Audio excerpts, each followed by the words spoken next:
Paul Pierce was one of the NBA's rising stars. But a violent bar brawl nearly ended it all. I'm just saying to myself, I hope I don't die. Beyond the Glory, next on Fox Sports Net.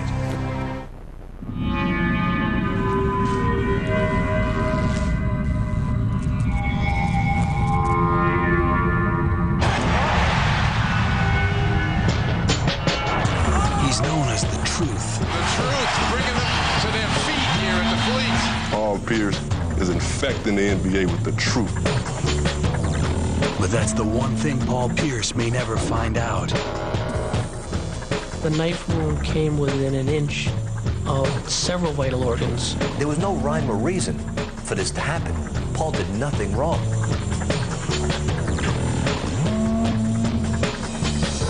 There were many, many people there that night, many of whom have yet to come forward today. I'm gonna go investigate, find out who's bragging about something. Maybe they'll come up with something. When I'm out there and I got the ball, everything else goes out the window. I'm out here by myself, and this is my peace of mind. This is Paul Pierce, Beyond the Glory. Absolutely outstanding. Unbelievable. Better concluded that he's done on baseball. Do you have anything to say to your fans?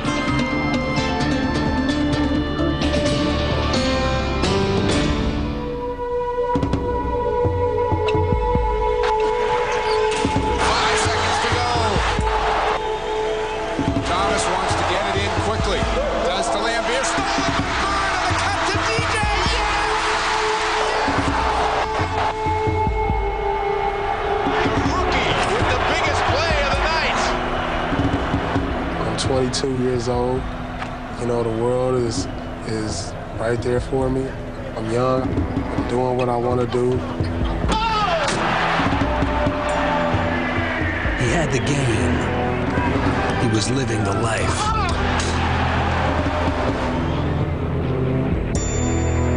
In 2000, the Celtics' young gun set his sights on the Fleet Center rafters, high above that old parquet floor.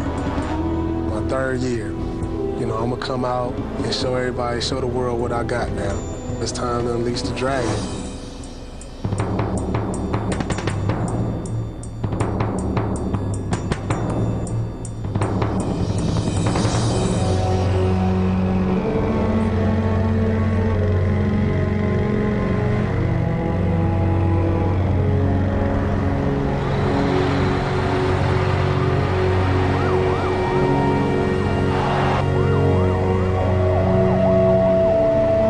By the fall, all of Boston was desperate for the truth.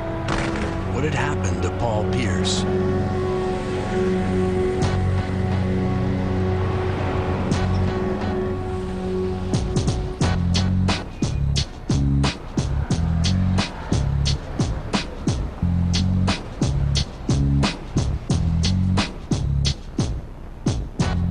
We just wanted to go out and hang. Enjoy a little music, nice crowd or whatever. Let's get out, let's just have some fun while we can before camp starts. September 24th, 2000, Tony and Derek Battie picked up Paul for a late-night party at a night spot known as the Buzz Club. That was the club that, I feel like changed my life forever.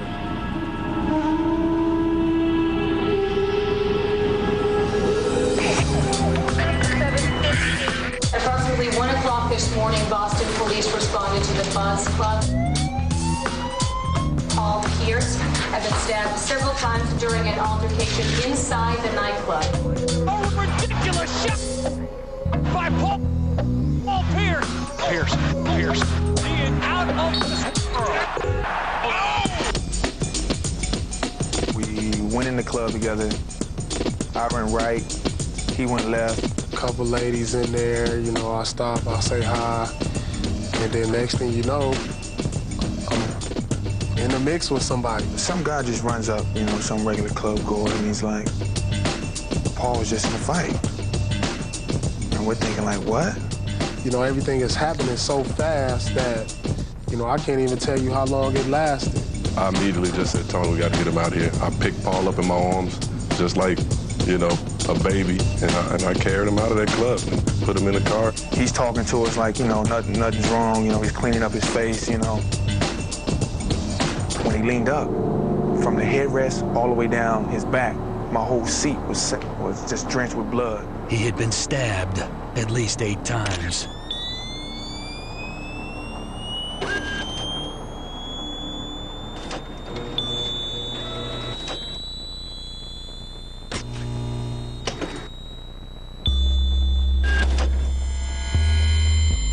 Barely breathing, and there's blood everywhere. I hope I don't lose too much blood to where, I die.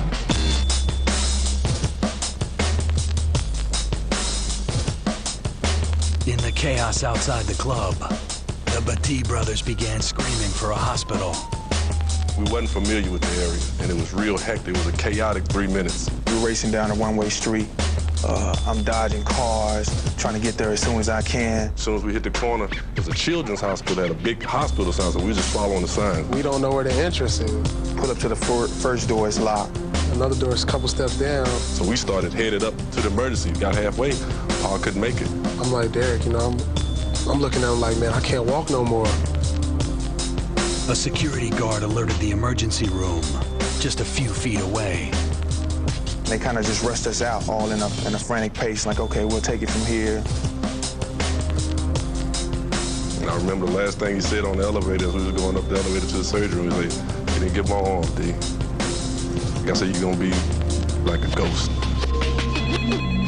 My phone kept ringing. It was early. It was early in the morning, like 6, I don't know, 5. News of the incident, what little there was, reached the West Coast before dawn. My wife heard it first, and she was crying. She said, your mom said Paul's got stabbed. I said, no, it couldn't be. Just hit me hard, man. It hit me hard. I thought my friend was gone, If not for an extraordinary set of circumstances, he almost certainly would be. He was blessed by a chain of events. Being close to the hospital. Just 20 feet from the Buzz Club entrance was a parking sign for the New England Medical Center. Luckily, the hospital was no more than 1 minute away, right down the street. Then there's the leather jacket. Those West Coast guys ain't used to this weather out here, so when he came, he didn't have no jackets on. He went down to the thing, he bought all these leather jackets with Averex and these big patches on them. God, the jacket saved his life. He had a number of superficial wounds to his back and his abdomen. And in the absence of the leather jacket, all of those could have done much more damage than they did. Only one wound was potentially lethal. The knife was thrust 7 inches into his body, stopping just short of his heart. The incredible route that a knife took to slip right past a spleen, puncture a diaphragm, puncture a lung, miss the heart. In the abdominal cavity, it came within 1 inch of his spleen and within 1 inch of his liver. Just slid right in between them and just was looking at my heart like that. Close as you can get. We believe that he was stabbed by one black male. Some members of a local music group or rap group may have been involved in this. These individuals may be dangerous. They persist in talking about made men as being responsible. Unbelievable shot, Paul Pierce.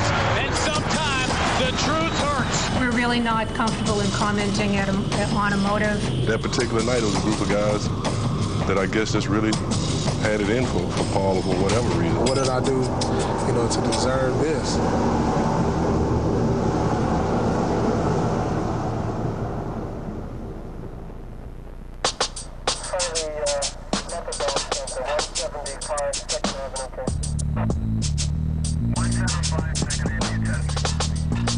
He was stabbed repeatedly in the face, neck, and back.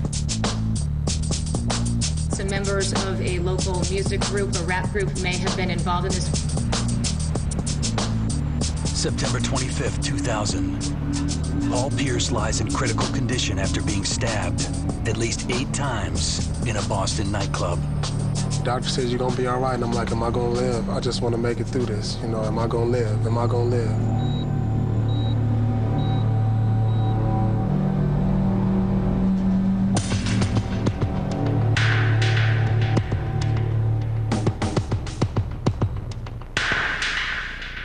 coming from Inglewood and some of the problems that we have there, I'm thinking he made it all the way through here. Now you go out to Boston and this happens there. Detective Scott Collins was ready to offer his help in the investigation. As a patrol officer in Inglewood, California 15 years earlier, he met a young boy who would change his life. He was kind of a chubby kid at that time, but he could always shoot the ball. Collins was a part-time coach in the Police Activity League. There were leagues for inner-city kids that really didn't have the funds to play in other basketball leagues. Coach Collins been a father figure not only to me, but a lot of kids growing up. Paul never really knew his own father. Lorraine Hosey let him keep his father's surname. The full-time nurse left her past in Oakland when she moved her children south in 1986. We knew that he was going to play something, football, baseball, basketball, but we didn't know what. Paul's older brothers, Jamal and Stephen, had both gone to college on athletic scholarships. In Inglewood, Paul was on his own for the first time in his life. Coming from Oakland, you know, when the other guys come up to you and say, you know, hey, what's up, how you doing, partner? They say, hey, what's up, blood? Meaning, like, what's up, homeboy? Like, how you doing? And I'm over here meeting new friends, and I'm like, hey, what's going on, blood? And they looking at me funny, and I'm like, you know, this is like, I don't know nothing about Crips and Bloods at the time.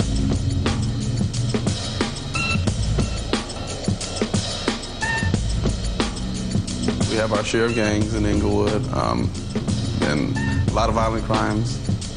I've been on the bus line going to school where kids have pulled out guns. And it's tough being on your own. Like so many single moms, Lorraine relied on sports to help keep her youngest child out of trouble. As far as we were younger, that's all we did was walk around with balls in our hands. Sometimes forget about eating. You know, we're on the court playing. Just blocks away from their favorite playground, Magic and his gang were making NBA history. Saves it from Magic Johnson and a brilliant play by James Worthy. Me and my friends would go up there sometimes and we find ways to sneak into the forum. Sometimes I would help them get in.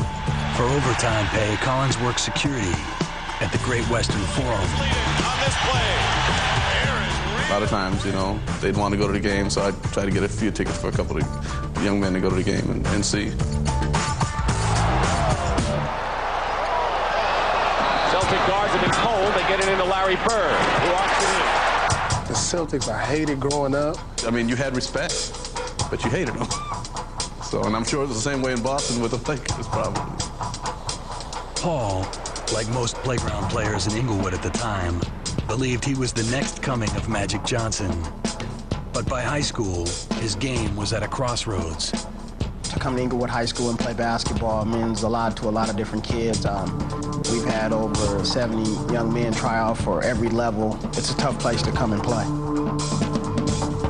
In 1992, Patrick Roy was 22 in his first year as head coach at Inglewood High. Paul was a pudgy sophomore sharpshooter. My coach used to always say, you know, you slow as molasses. Paul was actually going to get cut.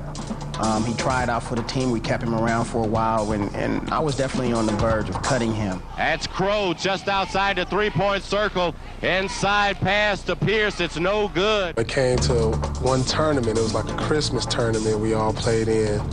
And I think only like 7 guys showed up. So I had no other alternative but to play Paul. That's Pierce. And Pierce thought he had found a home over there.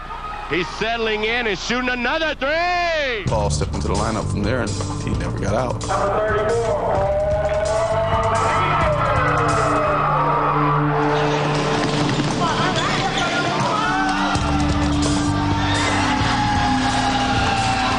He just had a certain magic to his game already then. And a steal by Pierce. This young man is playing a ball game. Oh, what a game by Paul Pierce. Young man looks like he's going to be a real comer for the Sentinels through the season as well as the next couple of seasons.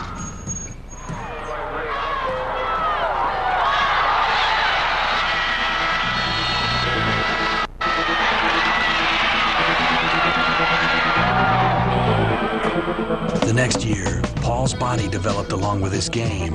He led Inglewood High to 30 wins and a division title. He really made me, as a coach, made me what I am today.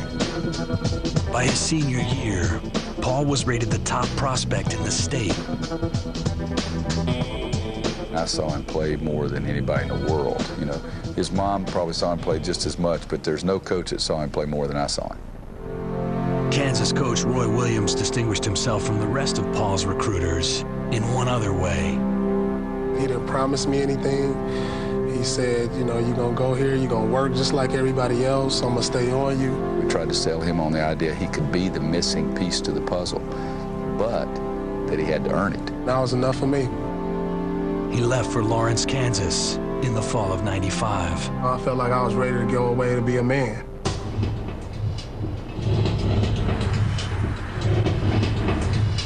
He got out there, he said, man, it's nothing out here.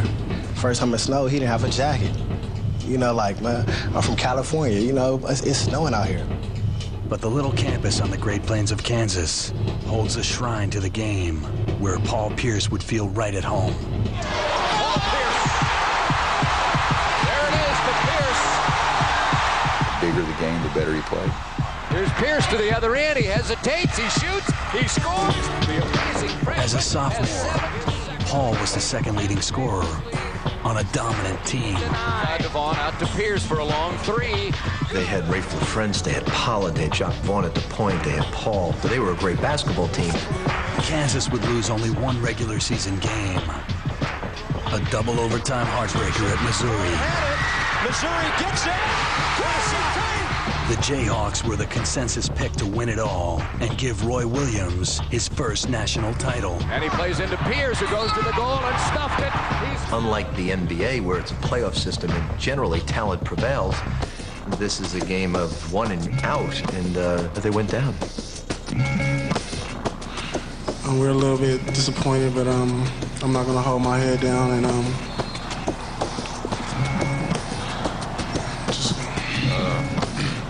If I coach another 20 years, I'll always remember that team and the pain I felt and still feel that team didn't get a chance to go to the Final Four. Just 3 years later, the men who helped shape Paul's career would find themselves praying for his life. After watching this young man blossom, I was very, very afraid. I panicked. It was the worst scenario. I mean, I still can't describe the feeling. Being in my line of work, I mean, you don't like getting calls at that time, and we know it's usually not a good call. Scary, very scary.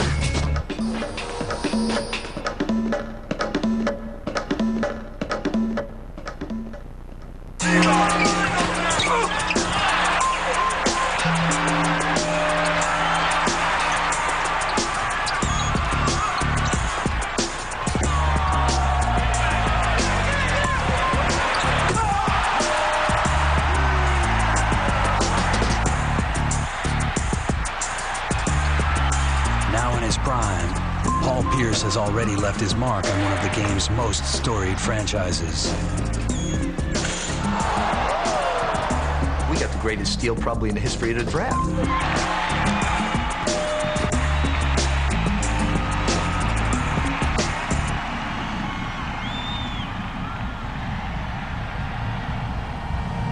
But a case could be made that he never should have come to Boston in the first place.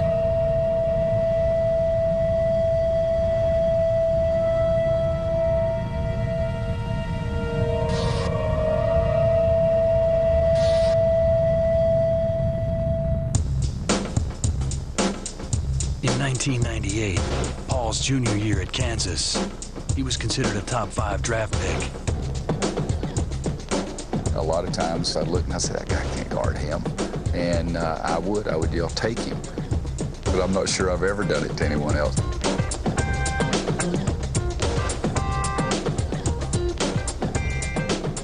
He's the best scorer that I've ever had. At his final home game that year, even the Kansas faithful could sense the future. It was a national televised game. I must have reeled off like 16 or 17 straight points. He's in a zone right now. I think you could put a blindfold on him. It was so crazy. The crowd was chanting, one more year, one more year. Kelvin Sampson, Oklahoma's coach, stood up and said, no, no. Good evening. Sampson was right. And welcome to the 1998 NBA. I was in the green room. I'm in the room with all the other lottery picks.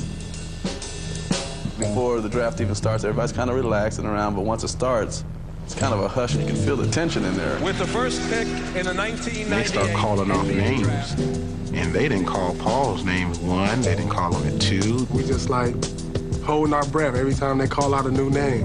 When the third pick came up, there was a camera at our table and a camera at Raef LaFrence's table.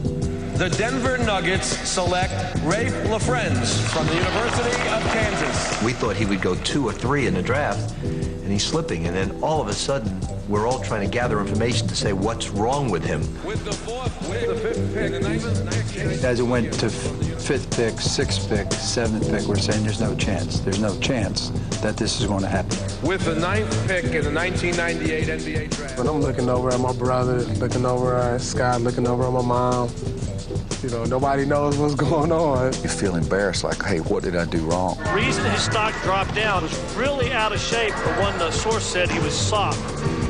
I was there at the workouts. I was an eyewitness. Everywhere he went, he just shot the ball lights out. When we realized that Paul had dropped to us, we just went crazy. We just started all yelling. The waiting game would end at 10. With the 10th pick in the 1998 NBA draft, the Boston Celtics select Paul Pierce. I went back to my room that night and cried. I said, what happened? Sometimes it comes down to teams picking by position. Those other teams were either going to go point guard or go real big. I told him, I said, hey, Paul, you're back in the green and white, just like at Inglewood, so nothing changes. On the court, not much did. Paul Pierce has taken command. His game is at another level. Right Started out really fast. You know, I ended up getting Rookie of the Month the first month.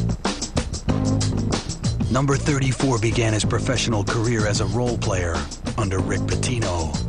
I'm kind of intimidated by the guy. He has one of those voices, you know, where it kind of scares you.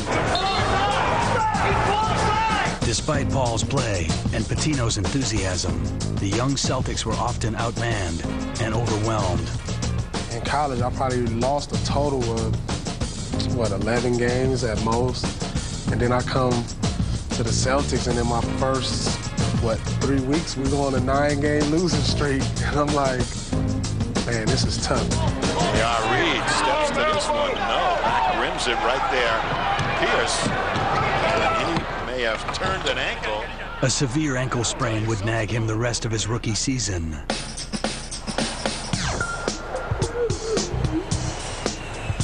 That fall, the 21-year-old would realize just how far from Inglewood he had come. He and fellow rookie Sharif Abdur-Rahim flew to Taiwan to teach basketball clinics as part of the Nike Hoops Tour. When I got to the airport, they had people out there asking for autographs. They had my basketball card. I felt like the president. You know, more people recognized me overseas than they did at home. He returned to Boston in September with a new sense of celebrity. Just days later, calamity struck in his wake.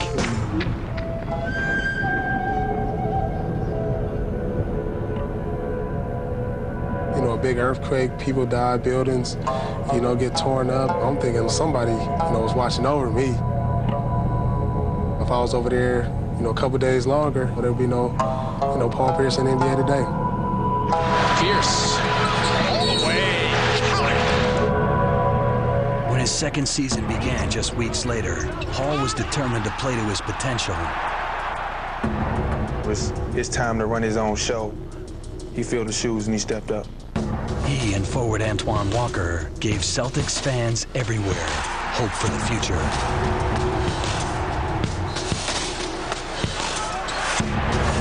Boston again missed out on the postseason, but the foundation for a return to glory was in place. I remember the next draft. We really weren't too excited about it. We were at a workout facility, and I looked out, and it was Paul working out for about an hour, and I said, we don't have to worry about this draft. Our answer's right there on the floor. September 2000, the Celtics' young stars host a ticket drive. Both players and fans are anxious to start the season. I worked so hard that summer. Now it's time to unleash the dragon.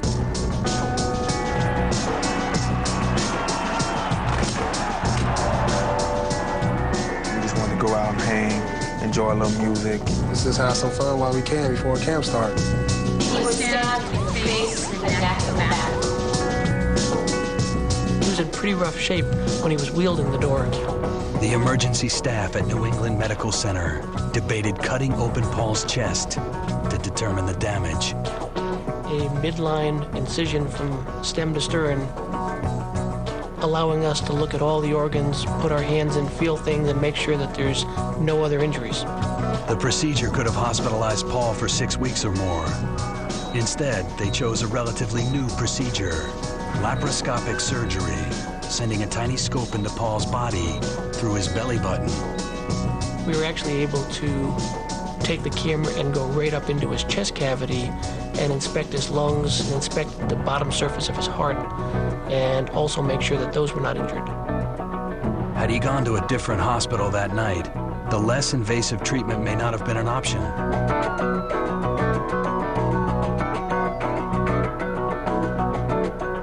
Everything was right there for Paul, and I thank God for that. As doctors worked to save Paul's life, Boston police began a baffling investigation. The attempted murder of a local hero. Here we have a very serious and brutal, some would say savage assault, and nobody from the nightclub, no employee, no bouncer, no bartender, or anyone associated with the Buzz Club contacted the police. I think there's a lot of people who know what happened. I guess you could take it from a government standpoint and say they've been threatened or they're in fear of their lives.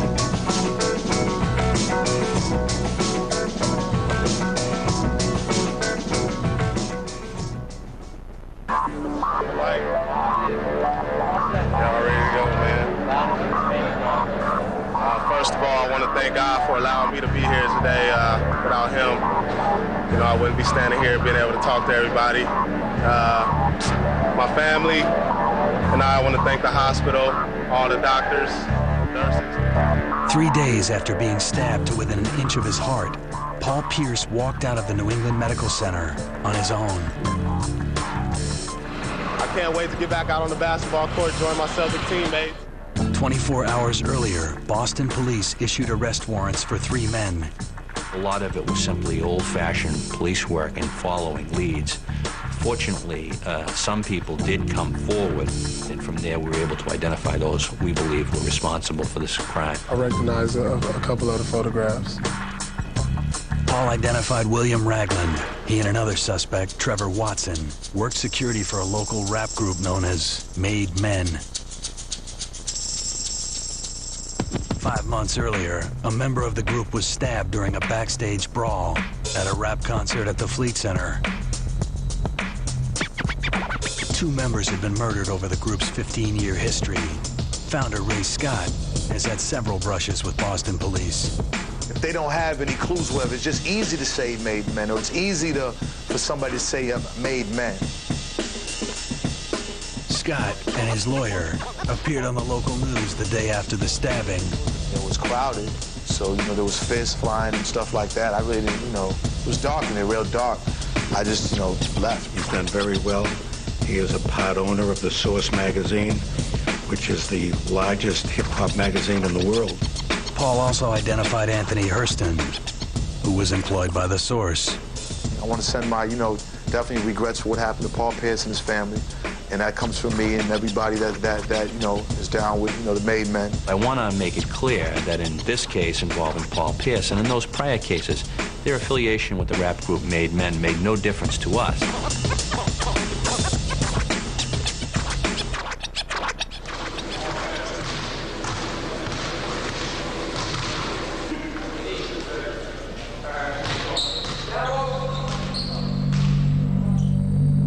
Remarkably, Paul rejoined his teammates on October 3rd, 2000, 5 days after leaving the hospital. We don't ask him about it. We don't talk about it.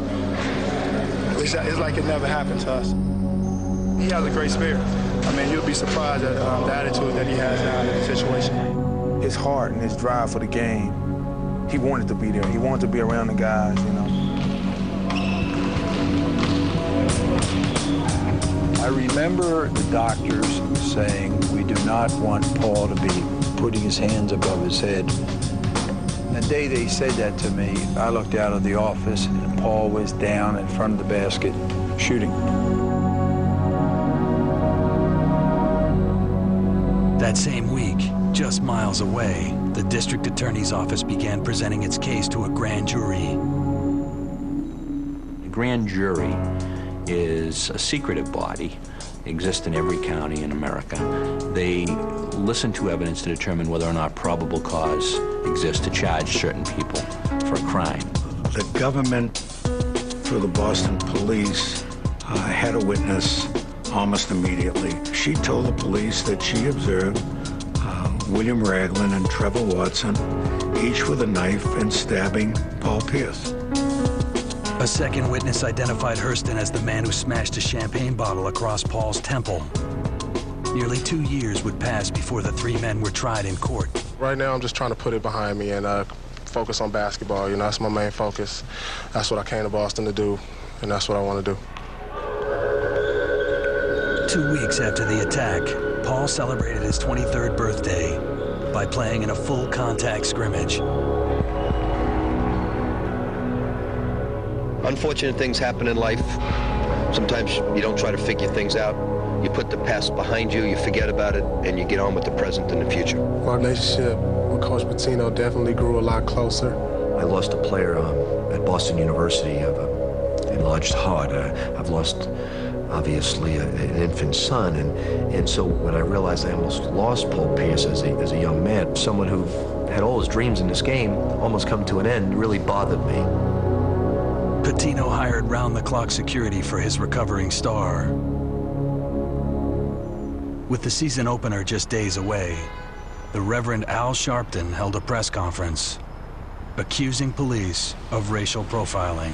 You do not grab anyone around because they fit a certain stereotype or certain profile and use the hysteria of an outrageous act to pinpoint and prosecute people based on their profile rather than evidence.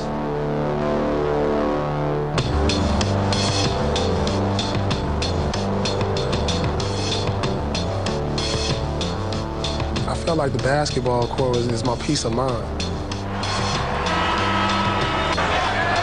He started the 2000 season as if nothing had ever happened, but his coach was wary. You don't know what's going through his mind.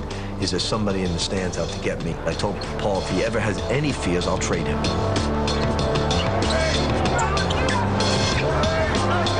You know, you can't run from, what's going to happen to you.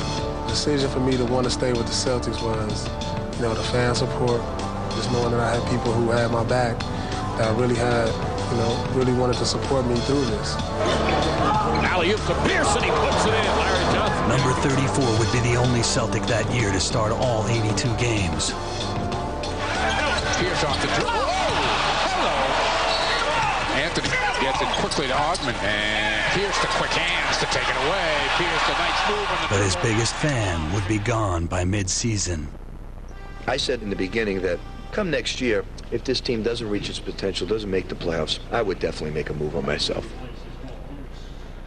He just gave me a big hug, and he said, I'm sorry I let you down. And I said, you're the one guy that never let me down, Paul. There hasn't been a period in my life where I've been as upset as this.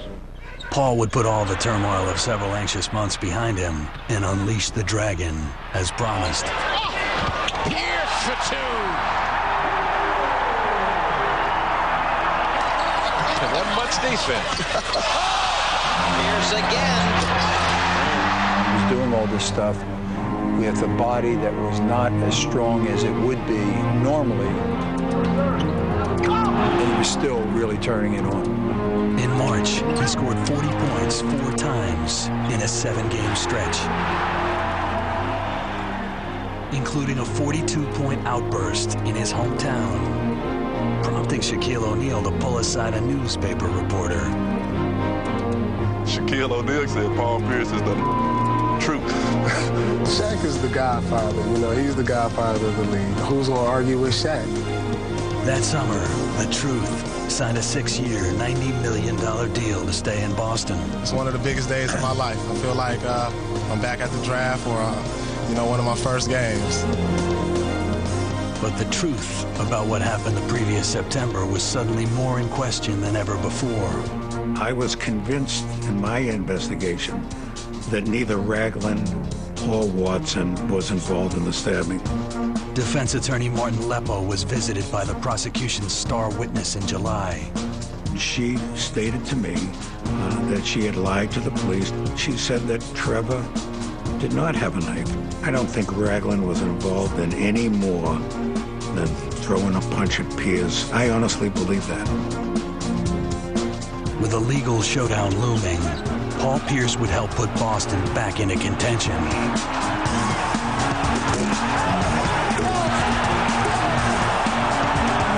In 2002, the Celtics made the playoffs for the first time in 7 years. The remarkable run would end in the Eastern Conference Finals, but not before Paul made his comeback complete. 7 turnovers for the Boston Celtics. Right off the bat, the Celtics are in trouble. Game 3 against the New Jersey Nets. They were laughing at us just after having a grand old time. And the Celtics hearing some boos from the crowd. I'm like, that's not supposed to go on. Not here, not in our house. Walker let the team have it and also let Pierce have it. Antoine was a heck of a lot more vocal than I was. It wasn't polite. I said, I don't know if we're going to win this game, but we got to show them going to game 4 that we're a real team. Paul Pierce is on fire, and he owns the fourth quarter. The Celtics are responding to Antoine Walker's challenge. We went out and started chipping away at it, you know. Went from 30 down to 20. Pierce, nice quick move. 20 down to 15. This building ready to explode. 15 down to 10. Scott has watched his Nets blow a 26-point. Now we got the momentum going our way. Celtics' only lead of this game was 1-0. They hit the opening free throw. The Truth would score 18 points in the final 12 minutes of the greatest fourth quarter comeback in NBA playoff history. Celtics lead. Could have easily packed it in. We could have said, okay, you know, we're going to play for pride right now. Paul could have easily run away. But, you know, I never give up. And the Boston Celtics with the greatest fourth quarter comeback in NBA playoff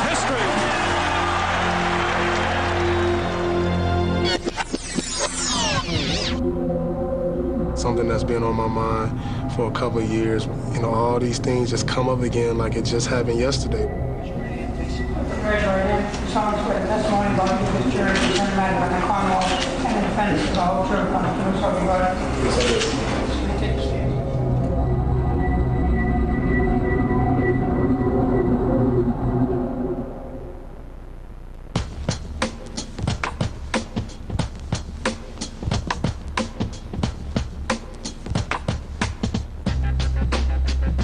September 2002. The men accused of beating and stabbing Paul Pierce go before a judge and jury. You got to replay this incident all over again in your mind like it just happened yesterday.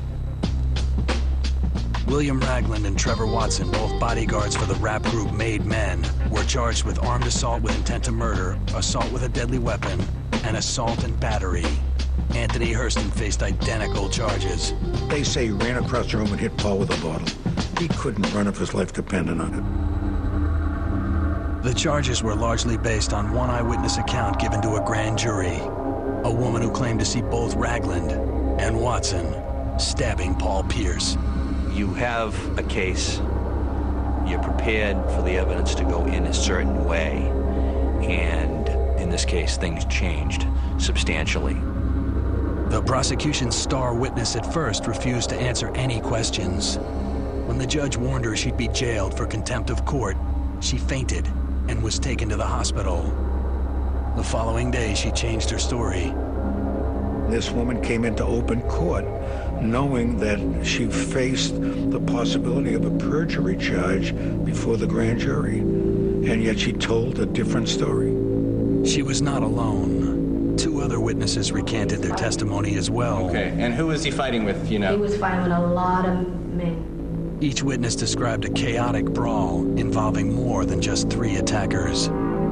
At the grand jury, this testimony was given within weeks of the incident. Now, where it's 2 years post-incident, any number of intervening things could have happened. Boston media questioned whether their lives had been threatened. Maybe the truth is that they lied then or got caught up in something and they want to clear the record. I didn't know anybody in the club, hadn't made any friends out in Boston, so it's like, you know, if I haven't made any friends, how have I made any enemies? He testified that he approached 2 women he did not know. Within seconds, an angry man told him one was his sister and punched him. And he was standing right next to these 2 women? Yes. Out of the 3, 2 of them I can recognize. Didn't see anybody with cornrows, is that right? I don't remember. You didn't see any bald-headed guy, right? I don't remember. And you didn't see anyone with real short hair, correct? I can't remember that. The only defendant he was asked specifically to identify was Tony Hurston. Right now, as I sit here today, I cannot tell if he was the person standing next to the pool table that I had an initial confrontation with. On October 7th, William Ragland was found guilty of assault with a deadly weapon. Trevor Watson was convicted on the lesser assault and battery. Anthony Hurston was acquitted of all charges. If it wasn't Paul Pierce, you would have never read about this in the newspaper. This was just another barroom stabbing in the city of Boston, or it could be New York, Chicago, or Altoona, Pennsylvania. It just happens. The truth about what happened that night may never be known. But the truth, who got a second chance, will never be forgotten. Paul is generous with his time and money to help Boston's underprivileged kids. As for his game, number 34 may yet find a home in the Fleet Center rafters.